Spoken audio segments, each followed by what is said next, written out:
Tahun 2014 sebentar lagi akan tutup buku. Selain akan tercatat sebagai tahun ketika Indonesia memiliki presiden baru, tahun kuda kayu ini juga terlewatkan sebagai tahun penuh tantangan, terutama menyangkut urusan keuangan. Beragam harga kebutuhan pokok satu persatu naik. Sebagai awalan, mulai Juli lalu, tarif listrik naik bertahap setiap 2 bulan, dengan rentang kenaikan mulai 5,36% hingga 11,37%. Lalu harga gas LPG 12 kg menyusul ganti harga.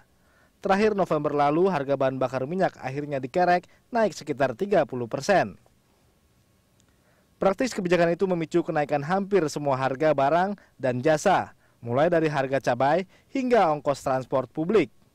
Tekanan inflasi tinggi akibat harga BBM yang berganti menyulut pula aksi Bank Indonesia mengerek bunga acuan BI Rate hingga ke level 7,75%. Untuk tahun depan, bukan tidak mungkin tantangan dalam urusan keuangan akan semakin bertambah berat. BI misalnya bersiap-siap menaikkan bunga lagi sebagai antisipasi capital outflow apabila The Federal Reserve Bank Sentral Amerika Serikat jadi menaikkan suku bunga.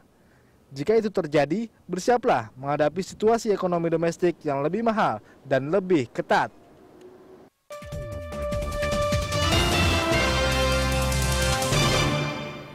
Lantas, siapkah Anda dalam menghadapi tahun 2015 yang semakin menantang kelak dan bagaimana langkah-langkahnya untuk mengatur keuangan pribadi di saat situasi sulit? Langsung saja kita membahasnya bersama perencana keuangan Mitra Rencana Edukasi, Sari Insaniwati. Selamat datang di Market Corner, Mbak Sari.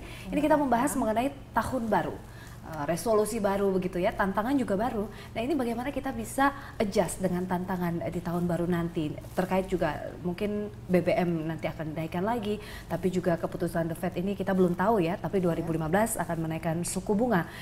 Artinya tantangan ini secara mikro dan makro juga ada di skup untuk pengusaha kelas menengah ke atas dan juga untuk masyarakat yang dengan skup kecil keluarga. Seperti apa? Iya, sebenarnya tantangan ini selalu terjadi ya, tidak hanya pada masa sulit gitu kan. Artinya kita memang akan harus selalu melakukan anggaran, menyiapkan anggaran untuk pengeluaran, baik untuk rumah tangga Indonesia maupun juga untuk para pengusaha kecil menengah gitu ya. Seperti apa ya sama ya, untuk menganggarkan itu maka kita harus memilah-milah mana yang memang butuh kebutuhan, mana yang menjadi keinginan. Artinya merubah gaya hidup dong Mbak ya kalau kita lihat ya?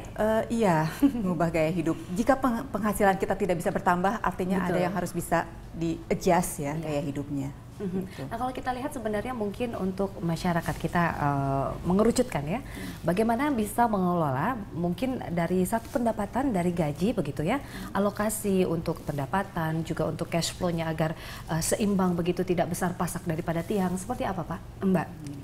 Yang pertama pada saat kita menerima gaji gitu ya, yang harus kita keluarkan pertama kali tentunya adalah untuk tabungan.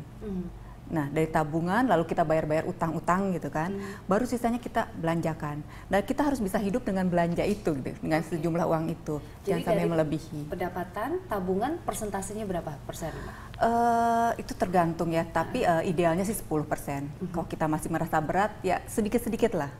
Iya. Untuk ini tantangannya juga pinjaman nih Mbak, kan kita juga tidak bisa menafikan bahwa di dalam lingkungan keluarga secara ekonomi kita ada beberapa mungkin pinjaman ke KPR atau mungkin juga kredit kepemilikan kendaraan, tapi juga ada juga mungkin asuransi dan alokasi tabungan lain. Ini bagaimana pinjaman bunga juga kan sebenarnya juga bisa meningkat nih, KPR juga tantangannya ke depan akan pastinya naik lagi begitu, seperti apa?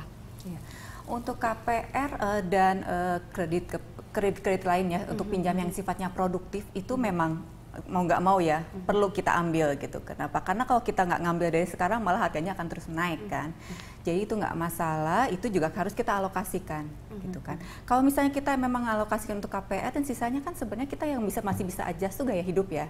Seperti makan, misalnya pakaian tuh kan nggak usah beli juga tiap hari. Makanan juga kita bisa nggak harus tiap hari makan daging kan, makan lebih sehat gitu kan dengan kita adjust. Tapi untuk hal-hal yang memang pokok dan kebutuhan itu yang memang kita tetap harus lakukan. Yang kita bisa adjust hanyalah gaya hidup kita. Gaya hidup kita. Oke, kalau kita lihat untuk skop makro begitu ya, untuk pengusaha atau kalangan bisnis harus seperti apa sih Mbak sehingga tidak terdampak ya, harus gulung tikar begitu bagi usahanya di tahun depan, mengantisipasi berbagai kemungkinan gejolak ekonomi fundamental begitu.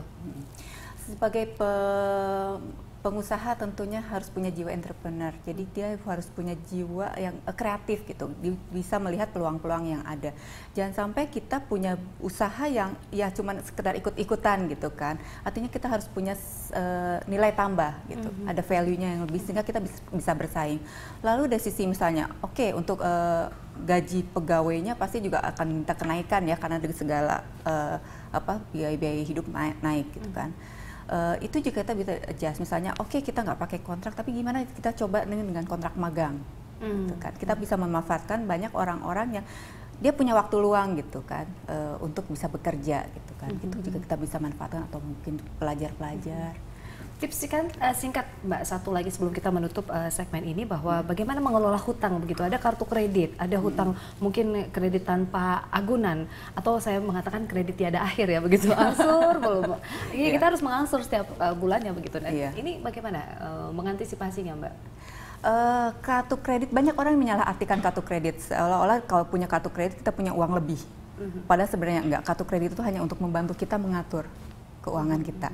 Nah, ya sama seperti kalau kita punya uang, kalau kita menggunakan kredit itu hanya sebagai fasilitas. Kita jangan melebihi, kita jangan menggunakan kartu kredit melebihi dari pendapatan kita. Artinya kalau kita sudah punya hutang kartu kredit, kita usahakan untuk bisa dilunasi tanpa harus mengangsur lagi, karena itu bunganya akan menjadi lebih beban berat begitu bagi kita begitu ya? Iya, jangan sampai mengangsur kartu kredit dengan minimal payment setidaknya. Oke. Iya, Besarannya lebih harus lah. lebih ya? Kalau bisa lunasi langsung tutupi gitu kan, hanya mengatur ini aja kan, anggaran saja. Tapi kalau memang tidak bisa ya kita mengangsurnya jangan sampai dengan minimal payment. Kalau enggak ya sama seperti kartu kredit tanpa agunan itu ya, yang tanpa akhir. Kredit tanpa akhir begitu ya, menyicil terus begitu. Iya. Baik Mbak Sari, kita akan melanjutkan perbincangan. Ini inisiasi, mungkin kita akan melihat prospek bisnis yang bisa kita andalkan di tahun depan. Seperti apa bisnis-bisnis yang mungkin menjadi favorit. Sesaat lagi, tetaplah di Market Corner.